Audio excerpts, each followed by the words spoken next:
I hope you're well. Already focused on Jesus. We've had an outbreak of yellow fever here in Brazil. 50 people have died in our region here in Brazil, and it's a real crisis. And we can tell that people are taking this sickness seriously by the lines we see formed every day at the health clinics that are for the people here in Brazil. And everybody takes it seriously. They know that if you're bitten by the mosquito that carries yellow fever, you're in trouble. And it won't take long before the manifestation of this sickness shows up and everybody will see the effect this terrible sickness can have on a human being. C.S. Lewis described the Christian life as being infected with a good infection. He knew that Christianity was something that would enter our lives and radically alter us internally.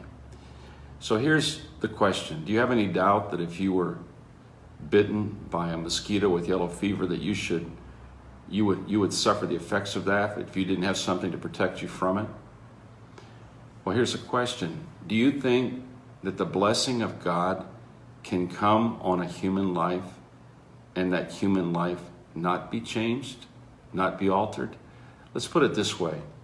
Jesus was God's perfect love for us on the cross, and that is enough to forgive us. But Christ in us is the perfect blessing of God's perfect love. And if we are in contact in our inner life with the perfect love of God manifested in Jesus, Christ in us, the hope of glory, do you actually think that that would not cause a profound change in us? Well, the Beatitudes are a list of 9 guaranteed changes that perfect love in us will manifest. It may take longer for some. Perhaps will never be perfected here in this world, but this process is the good infection that C.S. Lewis described. It is Christ in us, changing us. We've seen this. Blessed are the poor in spirit, for theirs is the kingdom of heaven. Blessed are those who mourn, for they shall be comforted. Blessed are the meek, for they shall inherit the earth. Blessed are those who hunger and thirst for righteousness, for they shall be filled. Blessed are the merciful, for they shall obtain mercy. We've been looking at all of these, and today the one we're looking at is blessed are the merciful. And the one that came before it is blessed are those who hunger and thirst for righteousness. Here's a problem that we have. If this good infection, if this perfect love in us does not continue to move through us correctly, we will get a hunger and thirst for righteousness, and we can become very judgmental.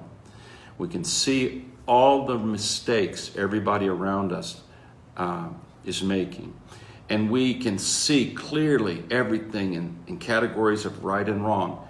If we're not careful, we'll stop there, and the good infection, the perfect love of Christ, will not push on into us and create the second part of this continuous change in us of mercy. As you sense the perfect love in you, you will become very sensitive to right and wrong and things in life that are not just, not loving. But you must move on.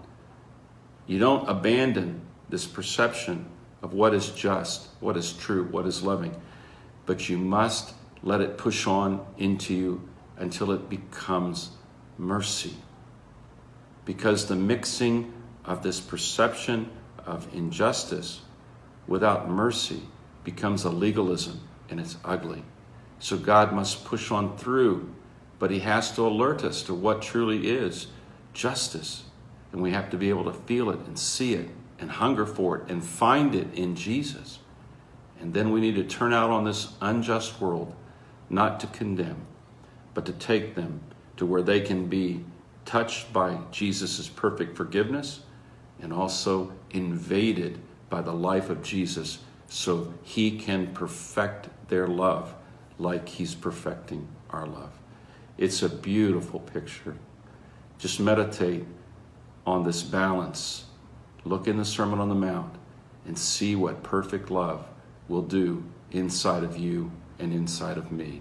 There is hope because Jesus is the good infection.